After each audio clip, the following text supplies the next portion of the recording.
I'd like to introduce Scott Bakken. He is Energy Fuels VP of Regulatory Affairs. He's been with the company since what, 2014, 13, 14, something like that.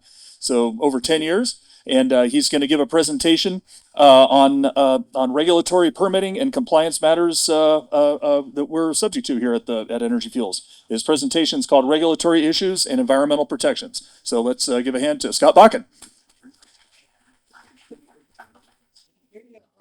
Okay, yeah. Thank you, Curtis. Good afternoon, everybody. So yes, I'm here to talk about regulatory issues, environmental protections today that are specific to the White Mesa Mill.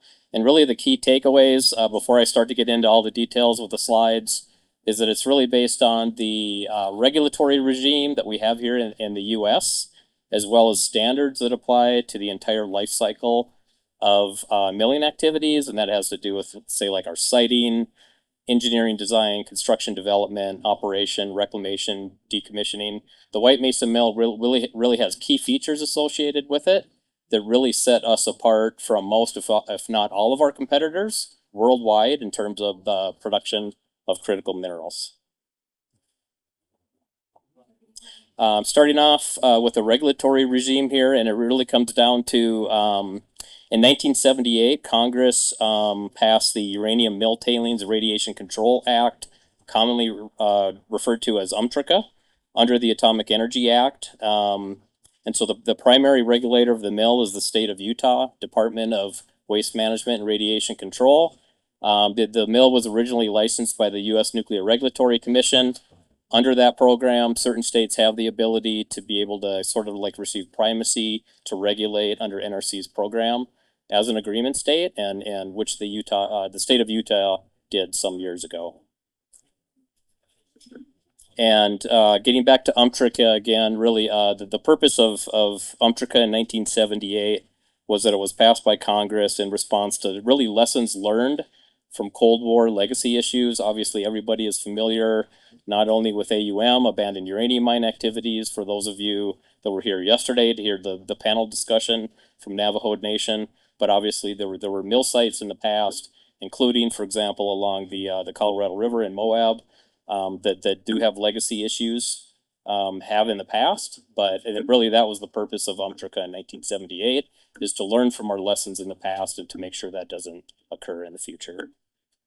And so the key features associated with UMTRCA, again, it first starts with mill siting activities. Again, prior to UMTRCA, there were no specific siting criteria for uranium mill tailings. And so they were often sited in poor locations, close to water sources. For example, the mill location in Moab along the Colorado River. With UMTRCA, it changed this completely by imposing new strict siting criteria that must be satisfied in order to grant a license or even be considered for a license in the first place. And so this is just some examples of those siting criteria. Obviously, to be located in an area with remote populations, in an appropriate area where there's sort of like natural hydrogeologic protections that are in place, and we'll get into more detail on that. And then also, to be located in an area that minimizes certain types of like erosion, disturbance, dispersion, but the potential for contaminant dispersion by natural forces, including things like seismic criteria, climate change criteria, for example. And really the primary emphasis was to be an isolation of the tailings over the long term when it comes to tailings design criteria. And so getting into the mill tailings cell design construction criteria, this is really unique for the fuel cycle and for uranium mill sites, is that when it comes to the tailings impoundments that we have here at the White Mesa Mill, they are designed for a 100-year design life for the full life cycle, which is really unique. There are other facilities, including like low-level radioactive waste disposal facilities. And so in comparison, for example, 1,000-year design life here at the White Mesa Mill, other types of facilities don't have to achieve that criteria. They have other design life, and for example, like 500 years, 200 years. And there's also specific liner requirements associated with the tailings impoundments. Basically, whenever these are licensed, they have to meet even with innovation and technology improvements, they have to meet what's considered best available control technology at the time. And so the tailings impoundments that we have here at the White Mesa Mill, cells 4A and 4B, as well as any new tailings impoundments that would be constructed in the future, are really state-of-the-art triple-lined facilities that are basically designed to prevent virtually any possibility of any type of fluid seepage from those tailings impoundments. Again, the tailings impoundments, the design criteria, they have to include leak detection systems and dewatering systems. And then at the end of the day, during final reclamation, one of the other design criteria is to have specific cover design. And really there's two purposes there. One is to prevent infiltration of any stormwater, any precipitation from seeping through the cover design. And then the second criteria is to have sufficient cover that prevents any radon emanation from being emanated from the tailings impoundments. And in this case, the design standard is a radon flux standard, which is 20 picocuries per square meter per second. And this is just a kind of a simple schematic of the cell design at the mill here. So again, this is specific to like cells 4A and 4B that we have at White Mesa Mill. So you can see the top liner is a 60 mil HDPE liner. There's then a geonet, which is connected to a leak detection system and a fluid and a dewatering system in that geonet fabric. There's also a second 60 mil HDPE liner below that. And then from a triple line perspective, then there's a geosynthetic clay liner as well. So again, the tailings impoundments are designed to basically prevent any fluid seepage from the tailings impoundments. In terms of operating standards, we have to manage doses to both workers and the public, and this gets into the potential radiological exposures. It could be both internal through like inhalation, ingestion, for example, as well as external exposures when it comes to like external gamma rays. And so we have to manage that for both occupational exposure for our workers as well as the general public. And the standards that we have from an occupational perspective is 5,000 millirem per year or 5 rem per year.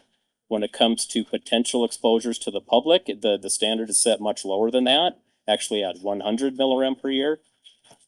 And then in addition, we also have a policy in place here at the White Mesa Mill that it stands for our ALARA philosophy. ALARA stands for as low as reasonably achievable, where even though we may have a occupational exposure limit set at 5,000 millirem per year, our ALARA goal for our workers is actually 25% less than that, so it's set at 1,250 millirem per year. And then typically at the White Mesa Mill, our radiological exposures to workers are even much less than that. They're typically, say, like around 200 to 300 millirem per year. In addition to that, we also have standards set by the EPA. This is under 40 CFR Part 61, which has to do with radon emanation from the tailings impoundments during the operational phase of those impoundments. And again, that is set at 20 picocuries per square meter per second. And then we are also, in addition to that, from just an industrial safety perspective, we are also regulated by the Mine Safety and Health Administration here.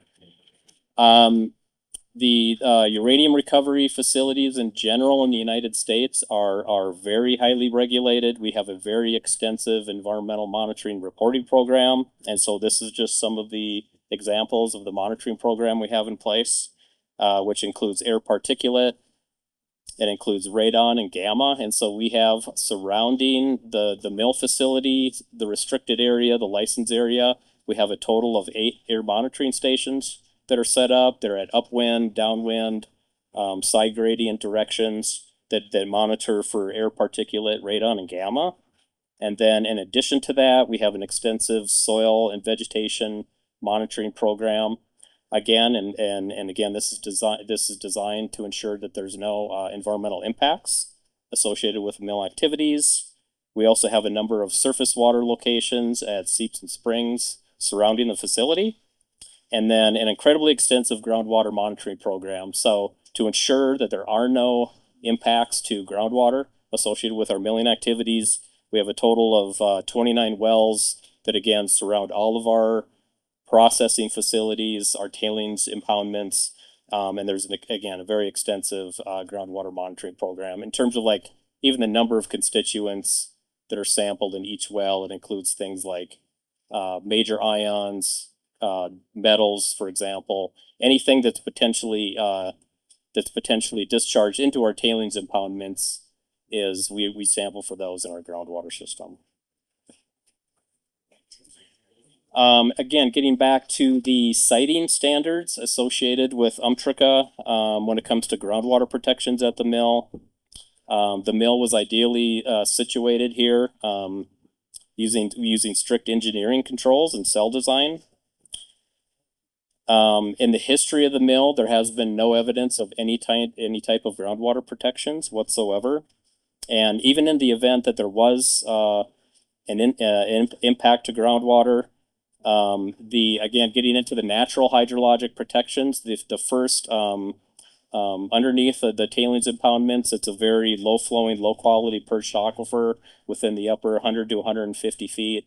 But from a regional perspective, in terms of like the regional groundwater environment, there's in natural groundwater protections, there's an aquitard in place of 1,000 feet that's in between the shallow perch zone and the deep Navajo aquifer.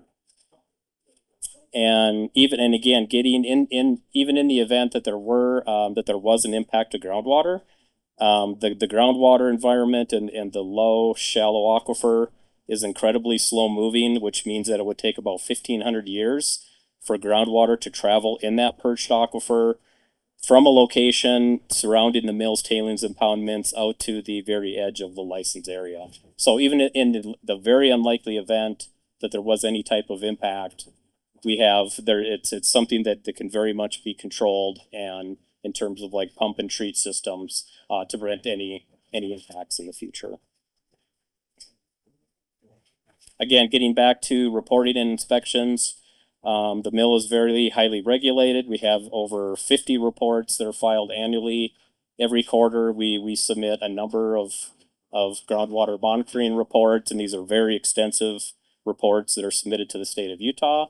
They are made available on the state of Utah's website. So they're publicly available documents. They're available for review and inspection by the general public. We also have a number of DWMRC inspections on site per year. So at least 20 inspections. And in fact, the state of Utah was just out here this morning before we started the open house here for one of those inspections. Again, we are being regulated by MSHA. We also have a number of MSHA inspections throughout the year. And all submitted reports are the reports that we submit to the regulator are also extensively reviewed, and in the event that they come across any deficiencies, that's something that they would follow up with us on as well in terms of any follow-up items or corrective actions. We also have an extensive reclamation program in place. At the end of the day, all of the surface facilities here, including the central plant, the office facilities, they would all be disposed of into the tailings impoundments for final reclamation and decommissioning. In the event that there was any type of mild surface contamination at the future, we have again like a very detailed soil survey decommissioning program where any contaminated soils that would be cleaned up, they would be disposed of in the tailings impoundments. And then again, there's also the tailings cell cap in place. The tailings cells at the end of the day would be fenced, and then those are eventually turned over to the DOT for long-term surveillance. We also have a surety program in place. So before we initiate any type of construction activities, we have to post a surety bond with the state of Utah to cover any of the reclamation decommissioning plans in the future. And so currently we have a surety bond in place of right around $24 million. And then again, getting back to the Umtrica requirements, It requires that upon final site closure, Title II and perpetual care to uranium mill tailings must be transferred to the DOE for perpetual ownership and care. And so again, through the UMTRCA program, Congress has ensured that there'll never be an orphaned uranium mill tailings facility in the U.S. again. So again, in conclusions, the U.S. has learned from its mistakes in the Cold War era. As a modern U.S. uranium mill, the White Mesa Mill operates to the highest public health, safety, and environmental standards. The mill's final reclamation is fully funded through the reclamation bond that we have in place, currently at $24 million. And then upon final closure, title reverts to the U.S. government for perpetual care. And this, again, this is a feature that's really unique to facilities in the U.S. Compared to other facilities around the world. So these features really set the White Mesa Mill apart for most, if not all, other facilities in the world when it comes to production of uranium, rare earth elements, radium, and other critical minerals. So thank you. I would be happy to answer any questions.